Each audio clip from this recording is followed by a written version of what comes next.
réponse en donnant le nom de 3 joueurs. 3 joueurs... Donc c'est qui Bernard, quoi? de sélection.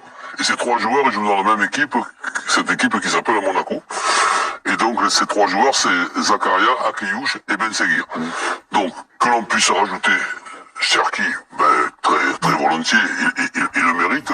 Mais Pour l'instant, il y a un peloton, quoi. de là à le mettre premier de ces 4 joueurs-là, non. Si on me fait choisir, je prends Zakaria. Zakaria, ok.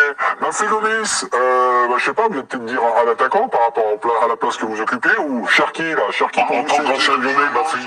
Cherki, c'est... Je dis actuellement sur la forme du moment, Ryan Cherki est le meilleur joueur de cette Ligue 1. Et il fait partie des joueurs pour lesquels on aime regarder le football, techniquement très talentueux. Et puis c'est un phénomène. On a vu, il s'est éliminé, il s'est temporisé, il voit des choses que beaucoup de joueurs ne voient pas. Il s'est mis au service du collectif et je pense que ce sera le joueur qui va permettre à l'Olympique de Lyonnais de se qualifier pour une Ligue des Champions. Cherki, joueur d'instinct, loué par Bafé Gomis. J'ai un doute, Bafé, vous allez En tout cas, sur le match d'hier, Ouais. c'était le seul Lyonnais qui avait rien à envier aux joueurs du PSG. Laisse mon Bafé, on a gagné. T'as pris le point quand même. Bafé, j'ai un doute sur la passe qu'il fait exceptionnelle, donc à Miko Tadze. Le doute, c'est est-ce qu'il fait exprès ou est-ce qu'il y a une part de chance? C'est entre nous, Bafé. Bon, il a souvent fait ses passes cachées où il lance un de ses coéquipiers face au but. Et je pense que, comme l'a très bien dit hier Jérémy Ménez, il avait vu avant Miko Tadze, donc il suffisait juste d'attirer l'attention des 3 défenseurs et glisser ce ballon pour Miko Tadze qui se retrouve face au but. Décidément, j'ai encore posé une question moisie, hein, c'est pas possible. Hein. Il vous a convaincu, Bafé, votre ami toulonnais, président? Disons que je respecte ce qu'il dit, mais j'ai bien regardé une dizaine de fois cette passe. C'est quoi le doute alors que vous avez? Il paraît qu'il y a un terme, il y a la passe aveugle, mais là, pour moi, c'est la passe faite par un aveugle. Donc, ça va elle ne peut pas arriver à Miko Tadze si on regarde bien l'action. Et s'il a justement ce réflexe de faire cette passe, là, c'est pas qu'il va devenir ou qu'il est déjà un grand joueur. C'est un très très grand joueur. Et si par exemple, tu veux me faire plaisir, regardons là, tous ensemble, cette On n'a pas les droits, malheureusement, on n'a pas les droits. Mais juste, ouais. Qu'est-ce qu'il y a, mon Yvan? 7 matchs titulaires sur 15 journées. Ouais, donc je veux bien, c'est le meilleur joueur, c'est le plus beau, il vous fait rêver et tout ce que vous voulez. Mais c'est vrai qu'il fait rêver. Je peux parler. Il faut de la continuité.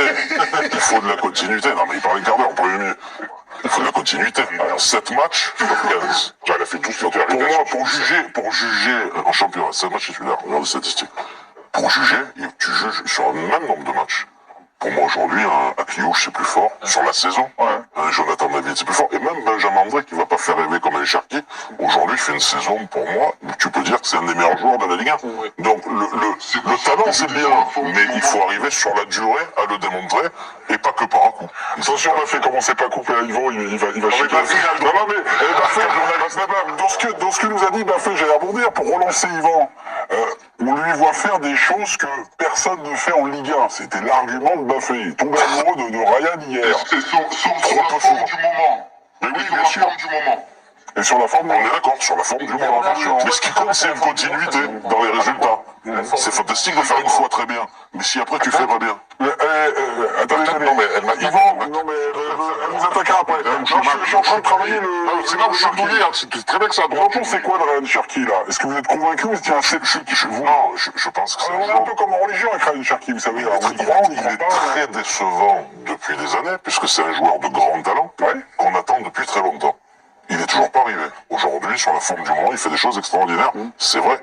Mais j'aurai le même discours que vous quand il aura fait une saison 35 matchs titulaires, 15 buts, 10 passes d'ess, et là on pourra parler. Et là on parle d'un joueur qui aujourd'hui fonctionne par un coup. Et bien, le talent t'amène au terrain. Le comportement et l'implication t'amènent à devenir un champion. On n'est pas là. Ok. Et au bord de terrain, vous avez constaté pas mal de choses hier, Bafé.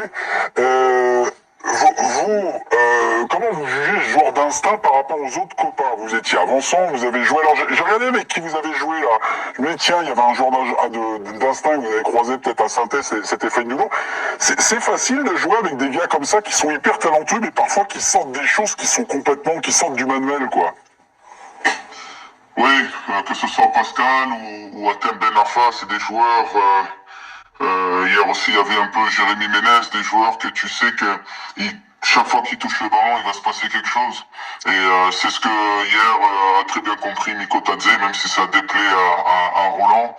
Et il s'est dit, il va nous sortir un tour du sax parce que c'est des magiciens. Et puis il te met souvent dans le bon sens du jeu et c'est ce qui s'est passé. C'est nouveau ça, Ryan Cherki. Moi j'avais l'impression que c'était plutôt un dribbleur, qui était plutôt un soliste. Et là aujourd'hui, j'ai quand même l'impression qu'il se connecte avec ses copains.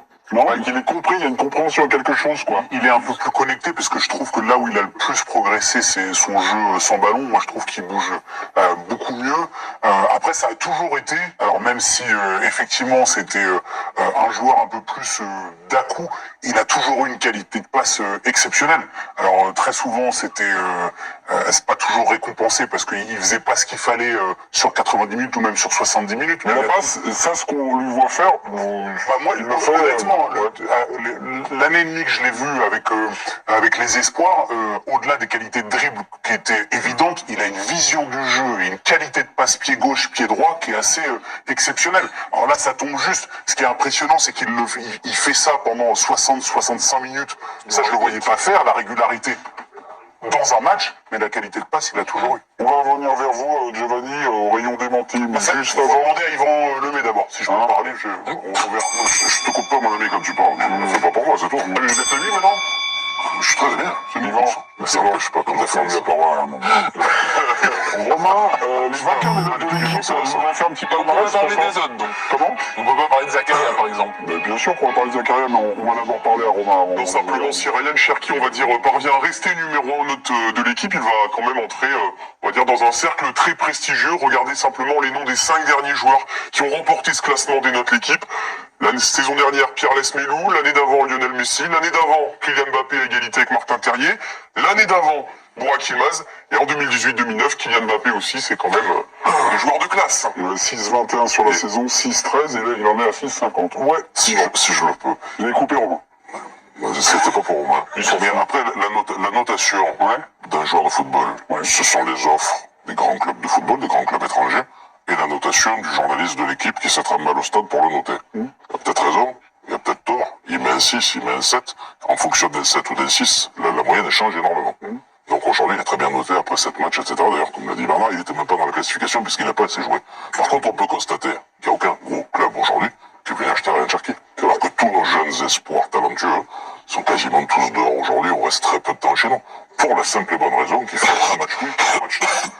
Et que ça suffit pas pour le niveau.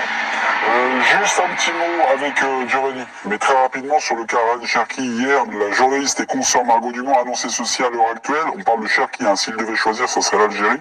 La tendance, c'est l'Algérie parce qu'il voudrait faire plaisir à sa maman, Vous avez eu quelques personnes bien autorisées. Vous avez pas même le son de cloche au niveau de Ryan Cherki, l'Algérie, la France. Pas forcément de proche de Ryan Cherki ou quoi. Juste sur l'histoire de sa maman met la pression pour qu'il aille jouer en Algérie. C'est pas ça, c'était pour faire plaisir à sa maman. Oui, pour faire. Non mais peut-être que juste pour dire qu'en fait, en ce moment, Ryan Cherki, il n'y a pas de tendance équipe d'Algérie, tendance équipe italienne. Pour l'instant, il est avec l'équipe de France Espoir. Il est concentré sur ses prestations actuelles. Il a ni rencontré les dirigeants de la sélection algérienne, ni rencontré les dirigeants de la sélection italienne. Ouais. Et tout ce qui serait des rumeurs de choix de sélection, pour l'instant, c'est embryonnaire. Voilà, c'est un joueur qui est concentré sur enchaîner les bonnes prestations avec Lyon et être performant avec l'équipe de France Espoir.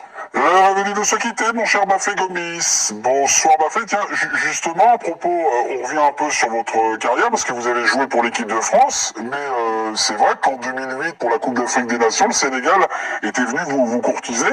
Est-ce que ça avait été quelque chose de difficile à faire comme choix? Est-ce qu'il y avait des attentes familiale ou vous avez complètement oublié Il y avait des attentes familiales, ils m'ont laissé faire mon choix. C'était un choix mûrement réfléchi, même si je me suis toujours senti aussi à part entière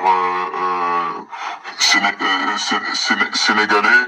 Mais voilà, le football sénégalais traversait une crise et puis étant né en France, je rêvais de porter ce maillot de l'équipe de France.